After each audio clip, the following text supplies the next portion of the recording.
नमस्कार। कार्यक्रम आजको सन्दर्भमा तपाईलाई हार्दिक स्वागत छ।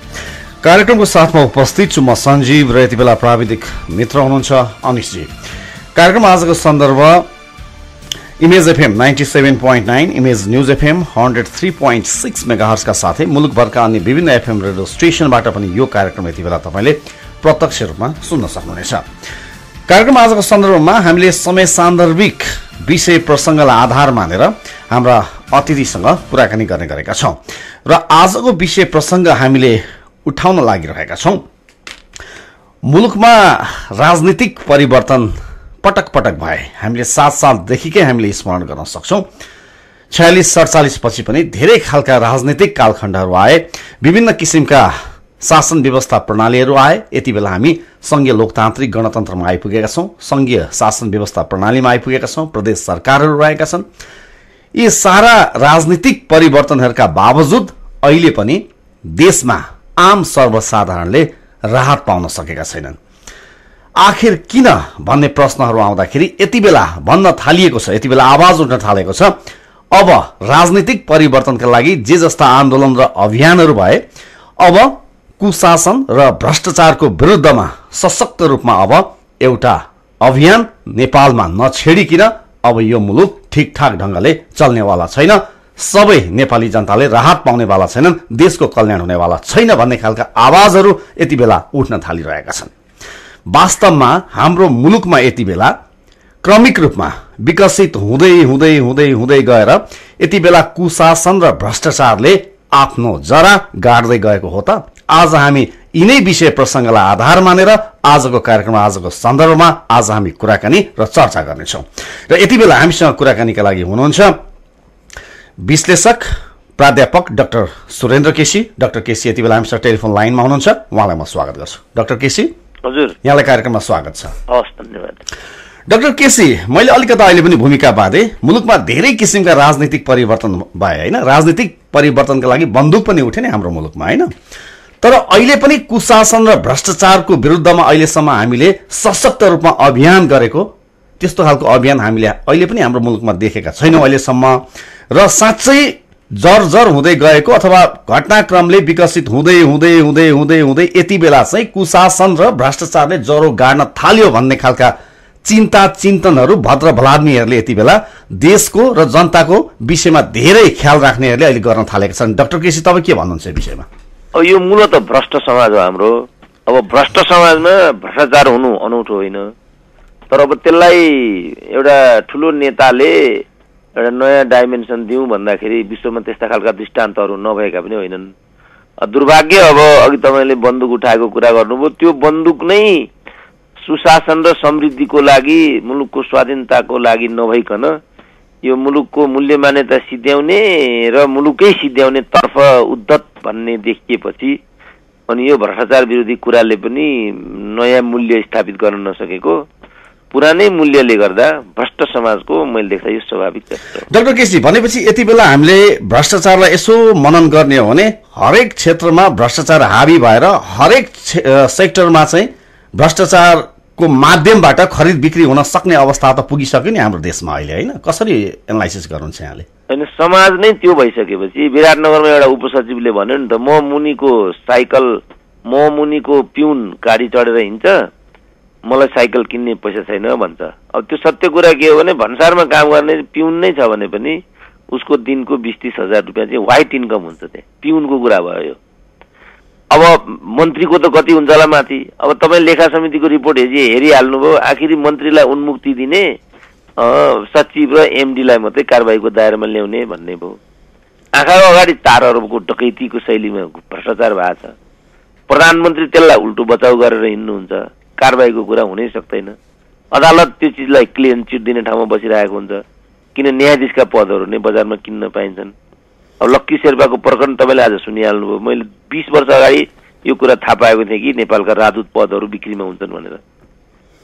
डाक्टर केसी, अब यहाँले लक्की शेर्पाको नाम लिँदै गर्दा मलाई अहिले स्मरण आइरहेको छ, जस्तो अहिले पनि तपाईँ हामी बीचमै पनि साथीभाइमा पनि यसो कुराकानी गर्दाखेरि यो मुलुकका भ्रष्टाचारीहरू को हुन् त भन्दाखेरि गोविन्दराज जोशी, जयप्रकाश गुप्ता, खुमबहादुर खड्का यी 3-4 जनाका नाम आउँछन् र पछिल्लो समयमा चुडामणी शर्मा र अहिले भर्खरै मुद्दा दायर भएको छ गोपाल खड्का, यही 2-4 जना र अहिले सुगत रत्न कंसाकारको पनि नाम जोडिएको छ। यति नै हुन् भ्रष्टाचारी हाम्रो मुलुकमा। अब यतिलाई कारबाही भएपछि चाहिँ हाम्रो मुलुकको भ्रष्टाचार अन्त्य हुन्छ डाक्टर केसी? के हो, कस्तो हो बुझाइ यहाँको? होइन, समग्र समाजै भ्रष्ट हो। मैले भनिहालेँ नि, सूर्यनाथ उपाध्याय भन्ने एकजना पहिला थियो उहिले अख्तियारमा, तिनले 22 जनालाई कारबाहीको दायरामा ल्याए होइन। अब त्यसको पछाडि पनि राजनीति नै छ भन्ने कुरा थियो। अहिले तपाईँ चुडामणिको कुरा ल्याउनु भयो, यसको पछाडि पनि राजनीति भन्दा पनि उनीहरूको वैयक्तिक प्रतिस्पर्धाको त्यसमा भन्ने छ। अब लोकमानले पनि देखिहाल्नु पनि अहिले राष्ट्रपतिका अहिले सल्लाहकार भएर बसेका छन्। सोसियल साइन्स बाहा भन्ने एउटा एनजिओ छ, दिनको 30,000 त बैठक भत्ता मात्रै लिँदा रहेछन् तिनले होइन। अब अहिले मैले भनिहालेँ नि त, टोटल समाज भ्रष्ट हो। कमजोरलाई चारखालमा लगेर कोच्ने, सजायको भागी बनाउने, दण्डित गराउने, अपमानित गर्ने, प्रताडित गरिदिने। अब यी खुम्बादुरकै कुरा गर्दा पनि उनीहरूको माथि चाहन्छन् 2 करोडको 2-4 करोडको भ्रष्टाचारको कुरा नआयो। गोविन्दराज जोशीहरू यी जम्मैको जनै जो गोविन्द यो हाम्रो यो जयप्रकाशलाई सिद्ध्याए यिनीहरूले होइन, चिरञ्जीवी बाग्रेलाई सिद्ध्याइदिए। उनीहरूको माथि पनि 4 करोड 5 करोडभन्दा बढीको घोटालाको कुरा त थिएन। अब अहिले त नेबानीको एउटै वाइट बडीमा 4 अरबको कुरा आइराखेको छ। अब यहाँले वाइट बडीकै प्रसङ्ग जोडिहाल्नुभयो। अहिले यो तातो तातो पनि भएको छ होइन, अहिले सञ्चार माध्यममा पनि यसका समाचारहरू खुब छाएका छन्। अब यति बेला हेर्दाखेरिमा जसरी हिजो लेखा समितिको त्यहाँ जे जस्ता सदस्यहरूले चाहिँ त्यहाँ सांसदज्यूहरूले माननीयज्यूहरूले जे जस्ता अभिव्यक्तिहरू राखिरहनु भएको थियो, यसो हेर्दाखेरि अहिले पनि राजनीतिक दलका नेता जो मन्त्रीज्यूहरू, पूर्व मन्त्री या वर्तमान मन्त्रीज्यूहरूलाई कता कता बचाउन खोजे जस्तो र कर्मचारीहरूलाई चाहिँ केही कर्मचारीहरूलाई चाहिँ यो काण्डमा चाहिँ हाल्न खोजेको हो कि जस्तो भान हुन्छ कि हुँदैन? यहाँले कसरी बुझ्नुभयो? प्रष्टै छ। अब यो पहिल्यै भन्थे नि त, यो महराले हामी सानो भुरा माछा मात्रै हौँ, ठुलो माछा नै छ यसमा भनेर भन्थ्यो होइन। 50 करोडको एउटा वारदात त्यो बेला सांसद खरिद बिक्रीको लागि लाइभ एउटा आवाज आइरहेको थियो। त्यो मैले पनि उनको प्रतिक्रिया त्यसमाथि सुनेको थिएँ। यो आवाज तपाईँको हो कि होइन भन्दा, यो आवाज त मेरो हो, तर कहाँ कसरी बोले भन्ने मलाई थाहा भएन भनिरहेको थियो। अब साना साना फुच्चा फुच्चा यिनीहरूले लोकमानलाई कसरी लखेटे त होइन। सुशीला कार्कीलाई नै यिनीहरूले नाङ्गे झार बनाएर द्रौपदी बनाउन खोजेका थिए संसदमा। दीपक राज जोशीलाई त तातो पानी टाउबाट खनाइदिए नि त। के मात्रै हुँदैन यो देशमा। भनेपछि राम्रो काम गर्न खोज्छु भनेर यदि कसैले सोच राख्यो भने पनि अहिले यी गलत क्रियाकलाप गर्ने र यो भ्रष्टाचारमा लिप्त भएकाहरूको ठूलो सञ्जाल छ, धेरै शक्तिशाली भइसके यस्ता तत्त्वहरू। त्यसो भए त देखिरहेछौँ त हामी। अब सुशीला कार्कीको त केही दोषै थिएन होइन। अहिले अब ठुल्ठुलो कुरा छैन, एउटा शेरबहादुर देउपा उनकै पहल कदमीमा सुशीला कार्कीलाई घोडामा चढेर कोर्रा हान्न खोजेका थिए यिनीहरूले होइन। अब नेपाल प्रहरीमा के भयो, नवराज सिल्वालाई कहाँ पुर्याइदिए, त्यसपछि के भयो तपाईँ देखिरहनु भएको छ। अब जस्तो भनौँ न, यही मैले अलिकति वाइट बडीकै प्रसङ्ग कोट्याएँ। जस्तो महालेखा परीक्षकको 55औं वार्षिक प्रतिवेदनमा बीमा खरिद प्रकरण नियमसङ्गत नभएको भन्दै छानबिन नगरी उल्टै किस्ता रकम जसरी भुक्तान गरियो, यसमा सचिवज्यू अथवा यसमा चाहिँ मन्त्रीज्यू होइन अथवा चाहिँ महाप्रबन्धकज्यू, यी सबैजनाको चाहिँ छलफल नभइकन कुनै एउटाले मात्रै गर्न सक्ने स्थिति रहन्छ होला र डाक्टर केसी? रहँदैन। त्यसैले मैले भने नि, समग्र समाजै भ्रष्ट र सम्पूर्ण मानिसहरू भ्रष्ट हुन्। व्यक्तिगत रूपमा कोही कोही मानिसहरू त्योबाट पर हुन सक्छन्। एकचोटि मैले यो कुरा भनेको थिएँ, त्यति बेला नेपाल भन्ने पत्रिकामा लेख्थेँ होइन। पत्रिकै पनि भ्रष्टाचारको दायरामा छन्। उनीहरूसँग मन नमिलाउनेको लेख रचना छापिँदैन, अन्तर्वार्ता बद्दैन। समग्र समाज क्या। अनि मैले समग्र समाजै भ्रष्ट छ नि त भन्ने कुरा गर्दा कसरी समग्र समाज भ्रष्ट हुन्छ, तपाईँ म पनि भ्रष्ट छौँ भन्ने कुरा गरे विजय पाण्डेले। अब त्यसरी हेर्ने भने त हौ नै बाबु, किनभने तपाईँ आफै पनि एउटा टेक्निकल लाइनको मान्छे, नेपालको ठुलो पत्रकार हुनुहुन्छ। एक प्रकारको भ्रष्टाचारै हो यो पनि। राइट मेन राइट प्लेस त हुनुपर्छ। त्यसकारण कोही पनि यसमा भ्रष्ट भनेको चाहिँ खालि पैसा कमाउनु, कमिसन खानु मात्रै होइन, आचरण पनि भ्रष्ट भयो भने त्यो पनि भ्रष्टाचारै हुन्छ। डाक्टर केसी, अब अलिकता जस्तो अहिले हामी सङ्घीय लोकतान्त्रिक गणतन्त्रसम्म आइपुग्यौँ। राजनीतिक परिवर्तनको कुरा गर्दाखेरि घटनाक्रमले हामी यो अवस्थामा आइपुगेका छौँ होइन। अहिले हामी सङ्घीय प्रणालीमा पनि गइसकेका छौँ। अब यो लोकतन्त्रको ब्युटी भनेकै एउटा नैतिकता भन्ने खालको कुराहरू पनि हामीले बुक्समा पढ्थ्यौँ के। आज हाम्रो मुलुकमा त्यो लोकतन्त्रको ब्युटी पनि हराएको हो, सिद्धिएको हो? होइन, लोकतन्त्रको ब्युटी भनेको त बेग्ला बेग्लै विचार सम्प्रदायलाई उपयुक्त एक्सेस हुने वातावरण भन्न खोजेको थियो। तर जुनसुकै विचार बोकेकासँग पनि एउटा नैतिकता भन्ने त हुनुपर्छ होला नि, होइन? होइन, नैतिकता के हो भन्नेमा फेरि डिबेट हुने भयो नि त। एउटी आमाले आफूलाई बजारमा लगेर छोरालाई एमबिबिएस पढाउँछिन्, भन्छन् के भने त्यो छोराको लागि मैले आफूलाई बलिदान गरेँ। यहाँ त आमा त मान्छन् त अझै पनि। मेरो घरमा एउटा काम गर्ने बहिनी आउँछिन्, 14-15 वर्षमा एउटा बोकाले गर्भवती बनाएर भाग्यो, त्यो कान्छी लिएर कता गयो, मेरो जीवन बर्बाद भयो, छोरो छ, मलाई एउटा काम दिनु पर्यो, तपाईँ यो काम गर्छु, एउटा अर्को काम पनि मलाई मिलाइदिनु पर्यो भन्छन्। 17-18 वर्षकी छिन्। अनि किन तिमीलाई यस्तो भन्दा, मेरो छोरो छ, यो कसरी छोरो यसको लोग्ने कहाँ गयो त्यसको बाउ भन्दा त्यो बताइन् उनले। ती आमाले 10 नङ्ग्रा गरेर त्यो छोरोको भविष्यको बारेमा सोचिन्। तर ती बहिनीमाथि व्यभिचार गर्ने कहीँ गएर सायद मेयर भइसकेको होला कि कतै, उही नैतिकताको तल भाषण ठटाइराखेको हुन्छ, होइन? हाम्रा प्रचण्डहरूले नै सर्वहाराको नाम लिएर यहाँसम्म आए, आज उनीहरू नै अरबपति भए। समाजले के हो यो सर्वहाराको नेता यस्तो हुन्छ? त्यहाँ सेन्ट्रल कमिटी छ, त्यत्रा पार्टीका पङ्क्तिहरू छन्। अहिले यही चाहिँ रविन्द्र मिश्र यो अधिकारीको यत्रो वाइट बडीको कुरा आयो, उल्टो एमालेका युवाहरू सोसियल मिडियामा नै म देख्यौ भ्रष्टाचारी को रहेछ भन्छन्। कसलाई के भन्ने यहाँ? तर डाक्टर केसी, यति बेला हेर्दाखेरि चाहे हामीले यो वाइट बडीको कुरा गरौँ या हामीले यो सुनकाण्डका कुराहरू गरौँ, तपाईँले नेकपाका विद्यार्थीहरूको युवाहरूको कुरा गरौँ, तर कुनै पनि दलका विद्यार्थीहरू पेट्रोलमा 1-2 रुपियाँ तलमाथि हुँदा कहिलेकाहीँ यसो रोडमा निस्केको त हामीले देख्थ्यौँ। तर यी मुद्दाहरूमा चाहिँ खासै चासो दिएर चाख दिएर अगाडि आएको जस्तो पनि देखिएन, होइन? त्यो खालको स्थिति पनि छ नि अहिले। त्यति मात्रै होइन, यो वाइट बडी प्रकरणमा त शेरबहादुर र केपी ओलीकै बीचमा सहमति भएर यस्तो रिपोर्ट आएको भन्ने छ, होइन? अहिले जो गृह सचिव भइरहेछन् उनको पनि नाम थियो, त्यसको नाम त्यहाँ हटाइयो भन्ने छ। भरत बहादुर शाह लेखा समितिका अध्यक्ष, उनी नै यो विषयमा नतमस्तक भए भन्ने छ। टोटल मैले भने नि बाबु तपाईँलाई, नेपालमा भ्रष्टाचारको विषयमा कुरा गर्नु नै बेकार छ।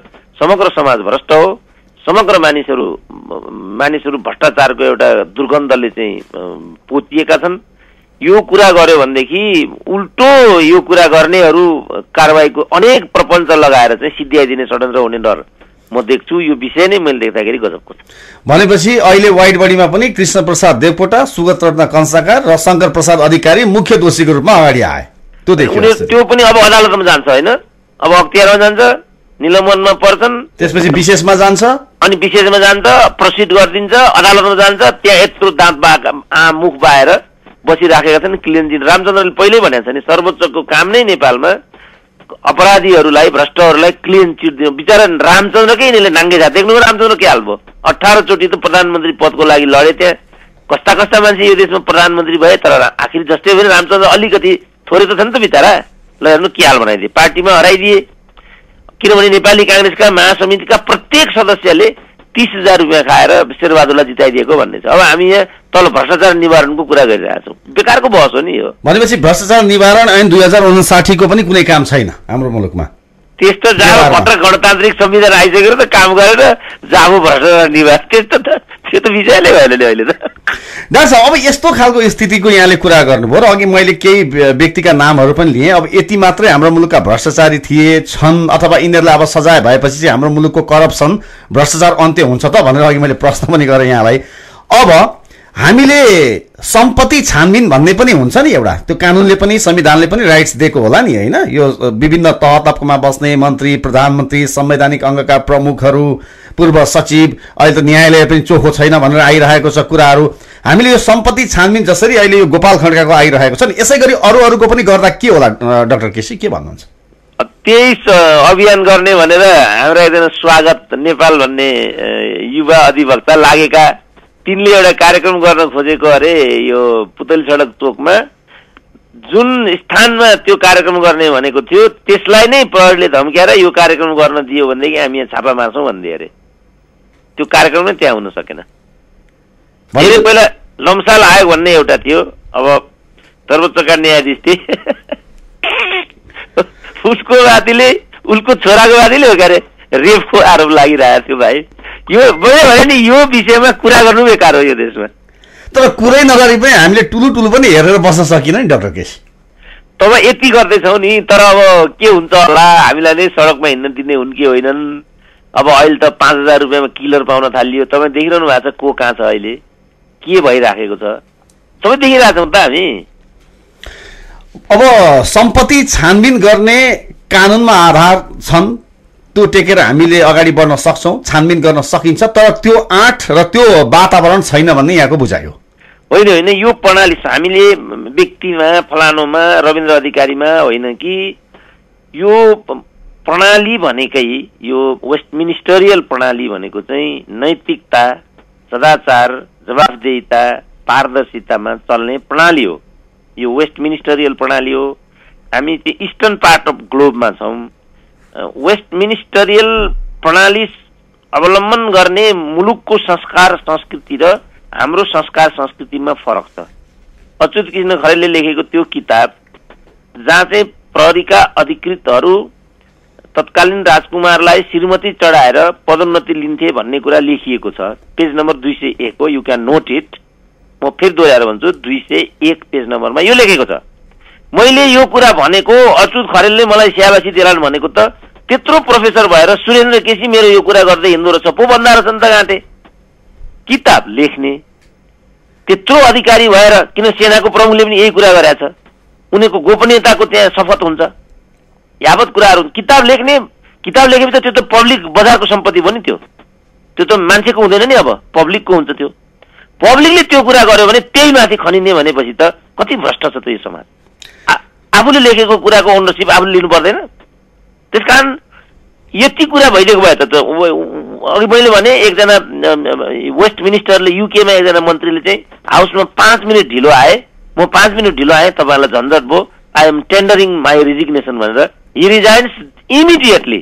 अब हाम्रो यहाँ क्याटेगोरिकल्ली यत्रो आरोप लागिराखेको छ रविन्द्र अधिकारीले, म कुनै हातमा राख्दिनँ। हेर्नु त ल, युवा बोलेको, सबभन्दा आशा गरेको युवा यस्तो भएपछि मर्न आँटेको खड्गोलीबाट के आशा गर्ने तपाईँले, ल भन्नु त।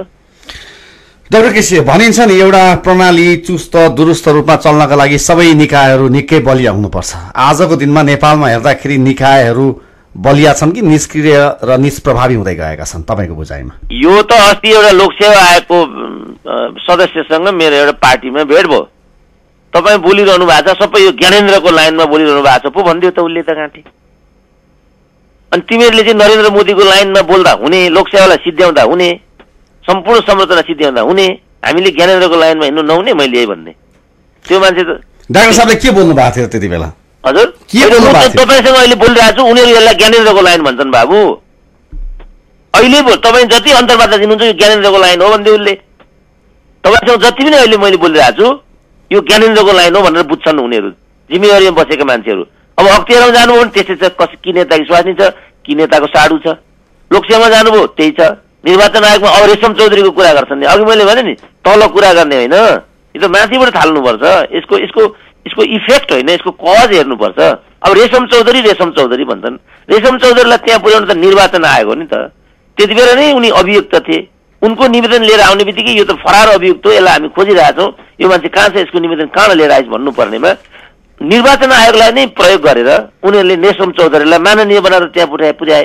अब तल यिनीहरू शपथ ग्रहण गराउँदिन, इनका बाबुको मजाल हो त्यो शपथ ग्रहण, इनका हातमा छ त्यो कुरा। अब डाक्टर केसी, अब यो साम्यवाद र समाजवादको पनि त डिङ्गा हाकिरहेका छन् अहिलेका दलहरू, सबै एकदम समाजवादका कुरा गर्छन्, साम्यवादका कुराहरू गर्छन्। त्यो खालको व्यवहार त के कति प्रतिशत यहाँ लागू भएको होला, के कतिको पाउनु भएको छ यहाँ? मैले त कम्युनिजममै पिएचडी गरेको हुँ। नेपालको कम्युनिस्ट आन्दोलन वास्तविक कम्युनिस्ट आन्दोलन नभइकन टाठाबाटा पढे लेखेका महत्वाकांक्षी वाममार्गी तबकाको आन्दोलन हो। मेरो कन्क्लुजन पिएचडीको यो थियो। अब अहिले त अझ यो त्योभन्दा अप्ठ्यारोमा त अझ भ्रष्टीकरणको ठाउँमा यो आयो। तपाईँ देखिरहनु भएको छ त कसरी शहीद कहाँ छन्, बेपत्ता कहाँ छन्, विस्थापित कहाँ छन्, शहीदका छोराछोरीको अवस्था के छ, यिनका छोराछोरी के गर्दैछन्, त्यो जम्मैबाट आइहाल्छन् त। मन्त्री को हुन्छ, प्रधानमन्त्री को हुन्छ, यिनीहरूले नै लोकमानलाई बनाए नि त। यिनीहरूले नै आफूले पैसा खाएर लोकमानलाई पहिला नियुक्त गरे। अनि यो निर्णय गर भन्न थालिसकेपछि न त्यहाँ डिबेट आयो। अब उनले पनि पद पैसामा किनेपछि अब न्यायाधीशले घुस खायो भन्छौँ हामी। अब न्यायाधीशले 5 करोडमा न्यायाधीशको पद किन्छ भनेदेखि अब लक्की सरकारले ड्राइभरबाट 33 लाख खाइन् भन्छ, खान्न नि त। उनले 5 करोड दिएर त्यो पद किनेको छ, अनि त्यो पैसा उठाउनु परेन उनले? तर डाक्टर केसी त्यहाँ तर्क आउन सक्छ नि, हामीले त राम्रै मान्छे भन्ठान्यौ, राम्रै काम गर्लान् भनेर त्यहाँ नियुक्ति गरेको, पछि खराब काम गरे, नियुक्ति पनि राम्रो गर्छन् भनेर गरिएको थियो, खराब गर्न थालेपछि हटायौँ भन्ने तर्क त आउँछन् फेरि। हामीले पनि त प्रचण्डलाई राम्रै मान्छे भनेर साथ दियौँ, अब त्यसपछि उनी त्यो ठाउँमा आइपुगे, हामीले पनि साथ दिएको हौँ, त्यस्तो भनेर एक्सक्युज पाइन्छ त? हिजो डाक्टर सुन्दरमणि दीक्षितले भन्नुभयो अब हामी जम्मै चाहिँ विप्लव भए ठाउँमा पुग्ने अवस्था आइसक्यो भनेर। अब हामीलाई नै आतङ्ककारी भन्छन् यिनीहरूको बानी यो छ। अब आतङ्ककारी भन्न सिकाए हामीलाई 50 लाख मूल्य लिएर आऊ, प्रचण्डको टाउको लिएर जाऊ भनेर भने, अब पछि प्रचण्ड र शेरबहादुर नै संयुक्त सरकारमा बसे। अब रेणु दाहाललाई त्यो तरिकाले जिताउनु गलत हो भनेर हामीले एमाले बोक्यौँ। एमाले होइन, त्यो त एकदम राम्रो कुरा हो, त्यति बेलाको सही निर्णय हो भन्छ एमाले नै अहिले आएर। अनि यहाँ कसले के भनिरहेको छ त्यो देशमा? अब डाक्टर केसी, राजनीतिक अस्थिरता अहिले देखिएको छ होइन, अब अराजकता पनि बढ्दै गयो, करप्सनका कुराहरू आए। अब यी सबै कुराहरू यसरी नै अगाडि बढ्यो भने हामी कहाँ पुग्छौँ त? हाम्रो गन्तव्य कता हो, कता हिँडिरहेछौँ हामी? अब यो त चाहिँ यो असफल राष्ट्रका चरित्रहरू हुन्, यिनीहरू जम्मै फटा, जम्मै बेइमान, अब हरेकलाई अविश्वास गर्ने संस्कार एउटा प्रवृत्ति भनेको चाहिँ असफल राष्ट्रको प्रवृत्ति हो। यो चाहिँ असफल राष्ट्रतिर गइराखेको छ होइन। अब प्रधानमन्त्री यो व्यथितिर यो व्यभिचार भ्रष्टाचारको विरुद्धमा केही पनि नगर्ने दृढ निश्चयमा उहाँ उभिनु भएको भन्ने कुरा अस्तिको दिनको संसदको बैठकबाट पनि प्रष्ट भयो। अब यो सबै कुराको क्युमुलेटिभ इफेक्ट हुन सक्छ, मुलुकमा द्वन्द्वहरू पनि बढ्न सक्छन्। अब राज्यहीनता करिब राज्यहीनताको फेजमा अब हामी आइसक्यौँ। अब नेपाली जनता लामो समयदेखि मिलेर बसेको हुनाले, राज्यको बलियो उपस्थिति भएको हुनाले अहिले नै मुख छोडे पनि हात चाहिँ छोडिरहेको छैन नेपालीहरूले। तर सधैँ यो कुरालाई सही रहन्छन् र यो यति नै अगाडि बढिरहन्छ, यसरी नै अगाडि बढिरहन्छ भन्ने चाहिँ अब मलाई लाग्दैन। अब निर्मलाको प्रकरण पनि ठुलै विषय। अब फेरि कुन दिन गोविन्द अधिकारी अनसनमा बस्दिने हुन्, डाक्टर गोविन्द केसी कुन दिन फेरि अनसनमा बस्दिने हुन्, के हुने हो यसै भन्न सकिँदैन। तर हामी तातो भुङ्ग्रोमाथि बसिराखेको जस्तो मलाई लाग्छ कि डाक्टर केसी यसो हेर्दाखेरि जो सत्तासीन, आखिर राजनीतिक दलकै नेताजीहरू नै सत्तासीन हुने हो, शासन सत्तामा जाने हो होइन, देशलाई हाँक्ने हो, चलाउने हो, कि राजनीतिक दलहरूमा चाहिँ यो हुन्छ नि अब चिकित्सक विद्या पढ्यो भनेदेखि डाक्टर हुने होइन, अब कानुन पढ्यो वकिल हुने भने जस्तै समाज सेवातिर राम्रो काम गरेर राजनीतिक दलमा आए पो उसको ब्याकग्राउन्ड पनि राम्रो हुन्छ, उसले पनि राम्रोसँग चलाउन सक्छ कि राजनीतिक दलहरूमा प्रवेश गर्ने चाहिँ एकदमै विभिन्न किसिमका त्यो क्रिमिनल एक्टिभिटिजमा चाहिँ इन्भल्भ भएका व्यक्तिहरू पनि पछिल्लो समयमा इन्भल्भ हुँदै गए नि हाम्रो राष्ट्रिय राजनीतिमा? यसो हेर्दाखेरि राजनीतिक दलहरूमा यसले पनि केही असर गरिरहेको त होइन नि कहीँ कतै? होइन, अब नेपालमा राजनीतिको अपराधीकरण र अपराधको राजनीतिकरण यस्तो भएको छ होइन। अब राजनीति र अपराध चाहिँ घुलन मिलन भयो, त्यसपछि चाहिँ वर्णशङ्कर उत्पन्न हुन्छ भन्ने छ त्यहाँ। अब वर्णशङ्कर, नेपालको राजनीति वर्णशङ्कर भयो। यसको राजनीति भनेको समाजमा सुशासन र समृद्धि ल्याउने, सामाजिक आर्थिक रूपान्तरण गर्ने कुरालाई चाहिँ राजनीति भनिन्छ। यहाँ राजनीति भनेको जसरी पनि सत्तामा जाने, आफ्ना छोरी बुहारीलाई मन्त्री प्रधानमन्त्री बनाउने अनि मालामाल हुने चाहिँ राजनीति हो भनेर बुझे यहाँका मान्छेले। अब कति दुखान्त कुरा हो, अब हाम्रो माधव नेपाल जस्तो नेतालाई प्रयोग गरेर एउटा धार्मिक मतलाई चाहिँ प्रचार गरियो, त्यसको संगठन र संरचनालाई विस्तार गरियो। अब त्यसलाई चाहिँ अब जुन प्रकारले दुरुपयोग गरेको, अब त्यत्रा नेतालाई नै खरिदै गरेको भन्ने शब्द आयो नि त यहाँ त। त्यसको लागि प्रधानमन्त्री नै गएर चाहिँ सोल्टी होटलमा 3-3 दिन बसेको, अनि त्यो संस्था फेरि दुर्भाग्यले त्यो संस्थाको मूल मकसद भनेको चाहिँ विश्वबाट कम्युनिजम सिद्ध्याउने भन्ने छ। विश्वबाट कम्युनिजम सिद्ध्याउने भन्ने संस्थाको अभियानमा कुनै देशको कम्युनिस्ट नेता लाग्यो भनेपछि त रात परेन त यो देशमा? भनेपछि आफूलाई कताबाट फाइदा हुन्छ जस्तो लाग्छ हाम्रा मुलुकमा राजनीतिक दलका नेताजीहरूले खालि त्यो देश र जनता अथवा समग्र दल भन्दा पनि केही नेताजीहरूले चाहिँ भनेका नियम, रुल अफ ल भन्छौँ नि हामी, उहाँहरूको चाहिँ नियम कानुन चाहिँ उहाँहरूको मात्र लाग्ने खालको स्थिति भयो हाम्रो मुलुकमा होइन? त्यो त प्रष्ट भइसक्यो। तर मैले भने नि अब अघि महासमिति, नेपाली काङ्ग्रेसको महासमितिको कुरा निकाले होइन।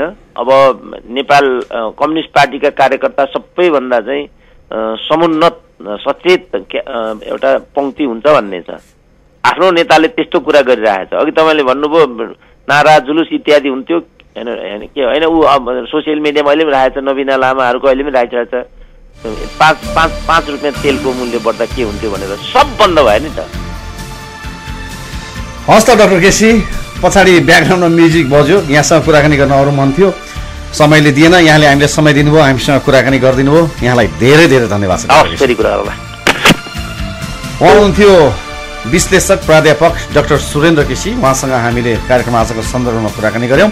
हस् त कार्यक्रम आजको सन्दर्भ आजलाई यति नै प्राविधिक मित्र दुवै अनिस र रसिक दुवैलाई धन्यवाद भन्दै कार्यक्रमबाट म सञ्जीव पनि बिदा हुन्छु। हामीलाई सुन्दै रहनुहोला। नमस्कार।